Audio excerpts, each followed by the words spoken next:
The Lamb and the Tiger, Blake explores the mysteries of creation. How does he use contrasting imagery to suggest that creation encompasses both beauty and terror? Contrasting అంటే ఏంటి? Contrasting అంటే ఏంటంటే అర్థం ఏదైనా differences చూపించడం. Big differences చూపించడం. ఓకేనమ్మా? Done. ఎన్‌కాంపసెస్ అంటే ఏంటి తెలుసమ్మా? బోత్ సైడ్స్ ఓకేనమ్మా? 2 విధాలుగా చూపించడం. 2 విధాలుగా ఉండడం. దాన్నే ఎన్‌కాంపస్ అంటారు. సో, ఈ క్వెషన్‌కి అర్థం ఏంటంటే అమ్మా, బ్లేక్ సృష్టిలో 2 వైపులను చూపిస్తున్నాడు. ది ల్యాంబ్ అంటే మృదువుగా, చాలా నిశ్శబ్దంగా, అందంగా ఉండడం. అట్ ద సేమ్ టైమ్ టైగర్‌ని చూపిస్తున్నాడు. పులి చాలా బలంగా, భయంకరంగా, శక్తివంతంగా ఉంటది. సో, కాంట్రాస్టింగ్ ఇమేజరీ చూపించాడు. అంటే మనం లైట్‌గా మృదువైన పదాలు వాడుతూ ఉంటాము. సో, మనుషులు. పులి కోసం ఇక్కడ ఏం చూపించాడు? అగ్ని, భయం, చీకటి పదాలు వాడాడు. సో, అర్థమవుతుందమ్మా? ల్యాంబ్ కోసం మృదువైన పదాలు వాడాడు. పులి కోసం భయం లాంటి చీకటి డార్క్ వర్డ్స్ వాడాడు. సో, అంటే అర్థం ఏంటంటే సృష్టి కేవలం అందంగా మాత్రమే కాదు, భయంకరంగా, రహస్యంగా కూడా ఉంటుంది. దేవుడు సున్నితమైన వస్తువులు మరియు భయంకరమైన, శక్తివంతమైన వస్తువులు రెండింటిని కూడా సృష్టించాడు అని చెప్పేదే ఈ యొక్క క్వెషన్‌కి అర్థం.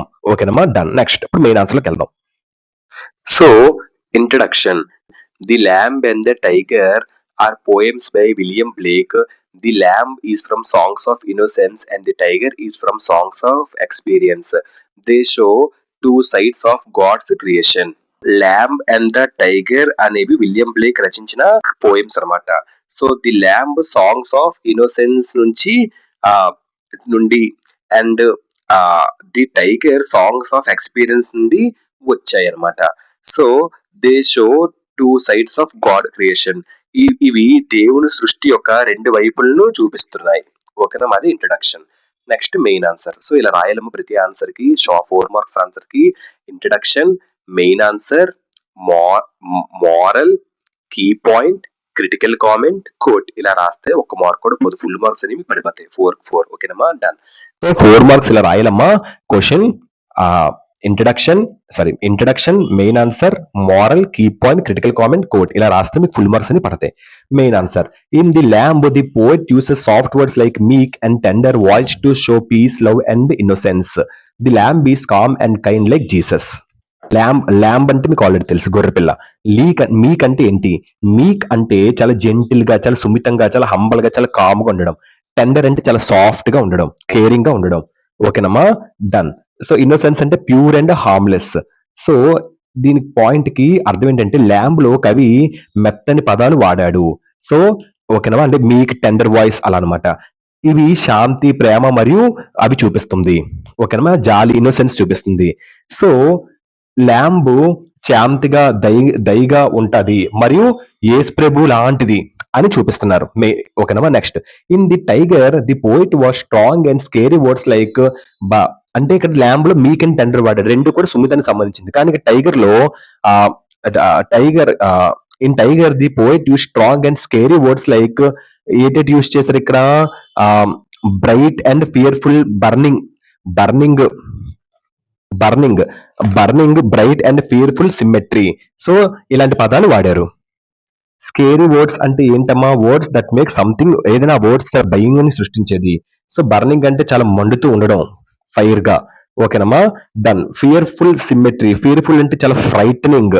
సిమ్మెట్రీ అంటే ఏంటి? చాలా కంట్రోల్డ్. ఓకేనమ్మా? సిమ్మెట్రీ తెలుసు కదా మీకు? బ్యాలెన్స్ చేయడం. ఓకేనమ్మా? దాని ఈ పాయింట్ కి అర్థం ఏంటంటే అమ్మా, టైగర్ లో కవి బలమైన, భయంకరమైన పదాలు వాడాడు. Burning, bright and fearful, symmetry లాంటి అద్భుతమైన, భయంకరమైన, శక్తివంతంగా ఉన్న ఒక పదాల్ని మరియు రహస్యాన్ని మనకి వాడారు. రహస్యాన్ని కూడా చూపిస్తారు. ఎందుకంటే పులి చాలా భయంకరంగా ఉంది. సో మన ల్యాంబ్ లాగా సున్నితమైనది కాదు. The tiger is powerful and full of danger. Tiger చాలా పవర్ఫుల్ అండ్ ధైర్యంతో కూడి ఉంటది. The poet wonders how the same God could make both the gentle lamb and the wild tiger. So Blake shows that life is made of both light and dark, soft and strong. Both are important parts of the world. Vocabulary. Wonders అంటే ఏంటి? ఆశ్చర్యపడటం. ఓకేనమ్మా? So ఈ point కి అర్థం ఏంటంటే అమ్మా, ఈ పేరాకి the poet wonders how the same God could make both the gentle lamb and the wild tiger. పులి బలమైనది మరి భయంకరమైనది. కానీ అది దేవుడు ఎలా మెత్తని ఈ యొక్క ల్యాంబ్ అండ్ ఈ యొక్క పులిని సృష్టించాడో ఈ యొక్క పోయిట్ ఆశ్చర్యపోతున్నారు. ఓకేనమ్మా. Done. Blake shows that life is made of both light and dark, soft and strong. Blake ఏం చూపిస్తున్నాడు? జీవితం బలమైనది, సో చాలా నిదానమైనది, చాలా ప్రకాశమైనది మరియు చీకటి ఉన్నదని చెప్తున్నారు. So both are important parts of the world. ఈ రెండు కూడా ప్రపంచానికి ముఖ్యమైన భాగాలు అని చెప్తున్నారు. సో ఇదమ్మా మెయిన్ ఆన్సర్. ఇలా రాయాలమ్మా. So moral, life has both innocence and power, understanding both helps us understanding the world. అంటే నీతి అంటే జీవితం అమాయకత్వం మరియు శక్తి రెండిటిని కలిగి ఉంటుంది. ఇవి రెండిటిని అర్థం చేసుకోవడం వల్ల ప్రపంచాన్ని మనం అర్థం చేసుకోవచ్చు. ఓకేనమ్మా. సో ఈ రెండింటిని మనం అర్థం చేసుకుంటే మొత్తం ప్రపంచాన్ని అర్థం చేసుకోవచ్చు. ఈ రెండింటిని అంటే ఏంటి? జీవితం ఒక పక్క అమాయకత్వం అండ్ ఒక పక్కన శక్తివంతంగా ఉంటుంది, కలిగి ఉంటుంది. ఓకేనమ్మా. అదే ఈ లెసన్ ద్వారా మోరల్ మనం నేర్చుకోవచ్చు. Key point, the lamb shows innocence while the tiger represents power together. They teach that creation has both gentle and fire sides. అంటే ల్యాంబ్ అమాయకత్వాన్ని చూపిస్తుంది, టైగర్ శక్తిని చూపిస్తుంది. సో ఈ రెండు కలిసి సృష్టిలో మృదువైన మరియు క్రూరమైన ఒక ఫార్మ్స్ ఉన్నాయని చెప్తున్నాయి. ఫైర్స్ అంటే క్రూరమైన, సైడ్స్ ఉన్నాయని చెప్తున్నాయి. అదే కీ పాయింట్ అంటే కీలక అంశం, ముఖ్యమైన అంశం. So critical comment, the poems oversimplify innocence and power has separate, though in reality they often coexist. అంటే ఏం చెప్తుందంటే ఈ యొక్క పోయమ్స్ అమాయకత్వం మరియు శక్తి వేరువేరుగా ఉన్నట్లు చూపిస్తున్నాయి, కానీ నిజ జీవితంలో వీటి రెండు కలిసి ఉంటాయి. ఇక్కడ పోయంలో మాత్రం టైగర్ వేరేగా ల్యాంబ్ వేరేగా మనం చూపిస్తున్నారు, అది అమాయకం ఇది మృగం అని. కానీ నిజ జీవితంలో మనిషిలోని రెండు కలిసి ఉంటాయి. నిజ జీవితంలో వీటి రెండు కలిసి ఉంటాయి. ఒక మనిషి శాంతంగా ఉంటాడు, అట్ ద సేమ్ టైం క్రూరంగా కూడా మారిపోతాడు సమయం బట్టి. సో కోఎగ్జిస్ట్ అంటే రెండు కలిసి ఉండడం. ఓకేనమ్మా. అది అది క్రిటికల్ కామెంట్ మనం నేర్చుకోవచ్చు. క్రిటికల్ కామెంట్ అంటే ఏంటి?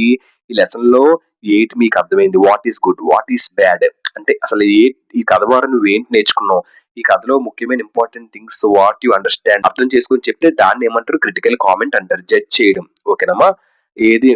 ఏది ముఖ్యమో, ఏది ఇంపార్టెంట్ పాయింట్స్ అని దాన్ని క్రిటికల్ కామెంట్ అని అంటారు. నెక్స్ట్, సో ఈ పాయింట్ కి అర్థం ఏంటంటే అమాయకత్వం మరియు శక్తి కలిసి ప్రపంచాన్ని రూపుదిద్దుతాయి. ఓకేనమ్మా. సో విడివిడిగా అయితే చేయలేవు, విడివిడిగా అవి చేయలేదు. Together not apart. సో అదే కోట్ అంటే పెద్ద పెద్ద వ్యక్తులు రాసింది చదివింది వాటిలో నుంచి తీసుకున్నదే కోట్ అని అంటారు. ఓకేనమ్మా. ఇదమ్మా the lamb and the tiger paragraph questions ఇలా రాయాలమ్మా. Introduction, main answer, moral, key point, critical comment, quote ఇలా రాస్తే ఒక మార్క్ కూడా పోకుండా మీకు ఫుల్ మార్క్స్ అని వచ్చేస్తాయి.